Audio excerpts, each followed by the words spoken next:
Freedom వేరుశనగ నూనెతో వంటింటి ఊరగాయలకు మన ఊరి రుచిని తెచ్చేద్దాం. అండ్ అక్కడ ఆపితే తర్వాత నేను క్లాసికల్ అనేది జానర్ పాడలేదు. That has been always my strength. నీ ఫేవరెట్. అండ్ అలా కాదు, నేను వేరే జనరస్ పాడలేనని కాదు, వేరే జనరస్ కూడా బాగా పాడతాను. అందుకే నాకు వేరే పాటలు ఇచ్చారు అండ్ అంత ఆ వేరే పాటలతోనే ఫైనల్స్ వరకు వచ్చాను. బట్ నా స్ట్రెంత్ అనేది నేను ఎప్పుడు చూపించుకోలేకపోయాను వేరే వాళ్ళలాగా. శ్రేయా ఘోషల్ గారు ఏమన్నారు అంటే, కాన్స్టెంట్గా నువ్వు పాడుతూ ఉంటే ఆవిడ అసలు ముగ్ధురాలు అయిపోతున్న విజువల్స్ మాకు కనిపించాయి ఇక్కడ. అక్కడ యాక్చువల్గా ఏం జరిగిందో మాకు తెలియదు. కానీ శ్రేయా ఘోషల్ గారిది ఎస్పెషల్లీ ఏంటంటే, she loved my thought process behind any song which I sing. అంటే ఒక పాటని తీసుకుంటే దాన్ని ఎలా పోస్ట్ మార్టం చేస్తాను, దాన్ని ఎలా అంటే how I find pockets way to improvise, how to think through a song and how to present a song. So especially ఇది స్టేజ్ పర్ఫార్మెన్సెస్కి, ప్లే ఫ్రంట్ పర్ఫార్మెన్స్కి ఈసారి ఇండియన్ ఐడల్ ట్యాగ్ లైనే ప్లే ఫ్రంట్. సో ప్లే ఫ్రంట్కి especially audience ముందు ఎలా present చేయాలన్నదే it's the biggest thing. And ఆ పరంగా ఆవిడ మెచ్చుకోవడం, she also said that she looks up to me. విడిగా మాట్లాడుకునేవారా? విడిగా చాలా తక్కువ, బట్ ఆన్ స్టేజ్ ఆవిడ ఏదైతే మాట్లాడతారో లాస్ట్ ఫైనల్ స్టేజెస్కి వచ్చేసప్పటికి she called me into her caravan and she spoke to me and all. ఏమన్నారు అది నేను చెప్పలేను బయటికి, బట్ యా చాలా బాగా మెచ్చుకున్నారు. యా మెచ్చుకున్నారు తప్పకుండా. అండ్ షో గురించి కూడా మాట్లాడారు, అది నేను చెప్పలేను. అఫ్ కోర్స్ నీ పర్ఫార్మెన్స్ కన్సిస్టెంట్గా చాలా బాగుంది. చిన్నప్పటి నుంచి సంగీతం అలవాటు కదా, నేర్చుకున్నావు కదా అనిరుద్. ఎలాగా అంటే చదువు, అందులో ఐఐటి చదువు మామూలు చదువు కాదు, ఎలా ప్రిపేర్ అయ్యావు రెండింటికి? అంటే ఇటువైపు పాటని తల్లిదండ్రుల సపోర్ట్ అనే చెప్పాలి. వాళ్ళకి కావాల్సింది నేను చేస్తున్నాను కాబట్టి నాకు కావాల్సింది వాళ్ళు చేయనిచ్చారు, అలానే చెప్పుకోవచ్చు. చదువులో ఎప్పుడు నంబర్ 1 టాపా? ఒక రకంగా మార్కులు బాగా వచ్చేవి అయితే. అందుకే మ్యూజిక్ కూడా సైమల్టేనియస్గా అవుతుండేది. అవును. అండ్ ఎవరి దగ్గర నేర్చుకున్నావు సంగీతం ఇక్కడ? చిన్నప్పుడు విజయలక్ష్మి గారి దగ్గర నేను నేర్చుకున్నాను. కర్నూలులోనే ఉంటారు, నేను కర్నూలు నుంచి కాబట్టి. అండ్ దాని తర్వాత హైదరాబాద్లో వైజాగ్ బాలసుబ్రహ్మణ్యం గారి దగ్గర, అండ్ దాని తర్వాత ఉన్నికృష్ణన్ గారి దగ్గర కొన్ని రోజులు నేర్చుకున్నాను. ఉన్నికృష్ణన్ గారు ఏమంటారు? ఆయన నాకు యాక్చువల్లీ తమిళ్ రియాలిటీ షోలో ఆయన జడ్జ్ చేశారు. దాని తర్వాత ఆయన దగ్గర నేర్చుకోవడం మొదలెట్టాను. ఏమన్నారు ఆయన? నీ పాట విని ఆయన అండ్ అనురాధ శ్రీరామ్ మ్యామ్, వాళ్ళిద్దరికి నేనంటే ప్రాణం. అంటే నా సొంత అబ్బాయిలా చూసుకుంటారు నన్ను, especially Anuradha Sriram ma'am. So ఆయన ఎస్పెషల్లీ ఉన్నికృష్ణన్ గారు ఫీజు తీసుకోకుండా నాకు నేర్పించారు. అబ్బా, సో దట్ ఈస్ ద చాలా గ్రేట్. అంటే నీలో టాలెంట్ ని ఎంత గుర్తించి గౌరవించారు ఆయన, ఎంత మంచి విషయం. He use to always appreciate. అంటే ఏదన్నా ఆయన చెప్పింది పాడినా కూడా he use to get excited. ఆ ఎక్సైట్మెంట్, ఆ ఇష్టంతో నేర్పించారు. ఇసి ఖుషిమే చేయి జారెను నా మనసే. ఆయన నీ స్థుతిలో నువ్వు పాడలే కానీ. ఓకే. ఓ చలియా నా ప్రియ సఖియా చేయి జారెను నా మనసే, ఏ చోట అది జారినదో ఆ జాడే మరిచితినే, నీ అందలలో చిక్కుకుంది అని నీ పదముల చేరితినే, ప్రేమంటే ఎన్ని అగచాట్లో మన కలయిక తెలిపినదే, నా గుండెలలో ప్రేమ పరవశమైరు కన్నులు సోలెనులే, ఎన్నవళే అడి ఎన్నవళే எந்த நீட இதயத்தில் தொலைத்து విట్టే. సూపర్. ఏ పాట చాలా ఇష్టం ఉన్నికృష్ణన్ గారిది నీకు? యాక్చువల్లీ అమ్మ మీద పాడారు ఆయన తమిళ్లో, ఉయిరుం నీయే ఉడలుం నీయే అని. నాకు చాలా చాలా ఇష్టం అక్క అది. అమ్మ మీద పాట నేను తమిళ సూపర్ సింగర్ లో పాడాను కూడా, పాడి ఫేస్బుక్ లో పెట్టారు.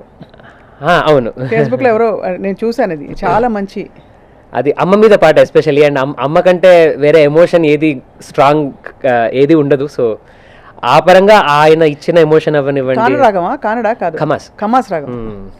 ఉడలుం నీయే உயிரும் நீயே தாயே, தன்னுடலில் சுமந்து உயிரைப் பகிர்ந்து உருவம் தருவாய் நீயே, உன் கண்ணில் வழியும் ஒரு துளி போதும் உருவம் தனன தாயே,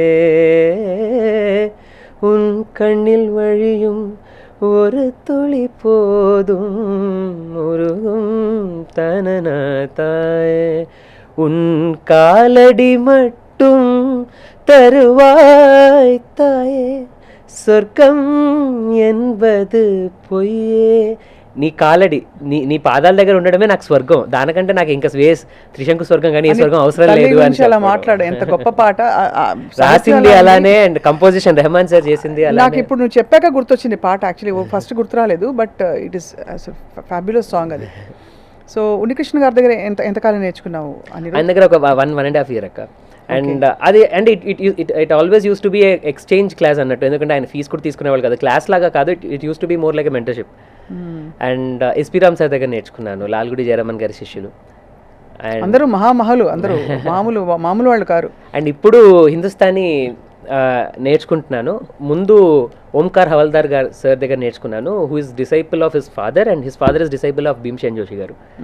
అండ్ ఇప్పుడు currently I'm learning from Murtaza Khan sir, who is disciple and son of Ustad Mustafa Khan Sahab, Padma Vibhushan. సంగీతం తెలిసిన వాళ్ళందరికీ మహామహుల పేర్లని అర్థమవుతాయి ఖచ్చితంగా.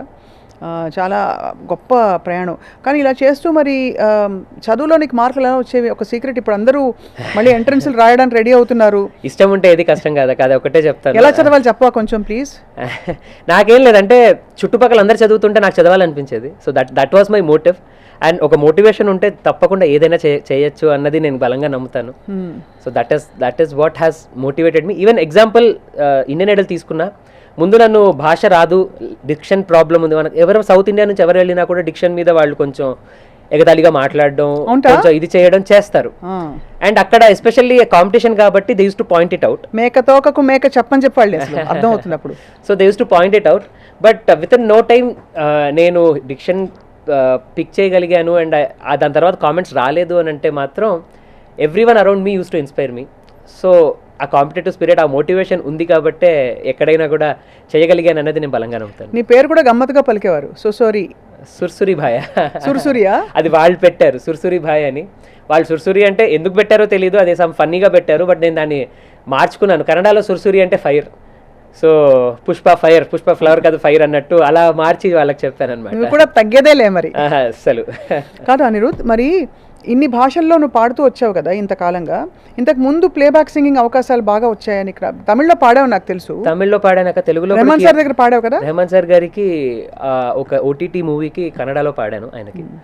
అండ్ కిరవాణి గారు ఆఫ్ కోర్స్ అవకాశం ఇచ్చారు. అవును, మనందరికీ ఎంత గొప్ప జర్నీ అది. జయమ్మ పంచాయతీ సుమా గారి మూవీలో ఒక పాట పాడాను. అండ్ నా బిగ్గెస్ట్ బ్రేక్ అని చెప్పాలి అంటే జేక్స్ విజయ్ గారు ఇచ్చింది చావు కబూర్ చెల్లగాలో ఒక అగైన్ మదర్ సెంటిమెంట్ మీద వచ్చే పాట పాడే. అదేదో గుండెలోనా సవ్వడుందే, గొంతులోనా ప్రాణముందే, ఊపిరి మాత్రం ఉన్న పళంగా పోతున్నట్టుందే, ఉక్కిరి బిక్కిరి చేసే బాధే చుట్టుముట్టిందే, ఓరోరి దేవుడో ఎన్నెన్ని సిత్తరాలు సేతావు నీ రాతలో, నీ చేతి బొమ్మలా ఈ నేల మీద మేము ఆడాలి ఎన్ని ఆటలో, ఓరోరి దేవుడో ఎన్నెన్ని సిత్తరాలు సేతావు నీ రాతలో, నీ చేతి బొమ్మలా ఈ నేల మీద మేము ఆడాలి ఎన్ని ఆటలో.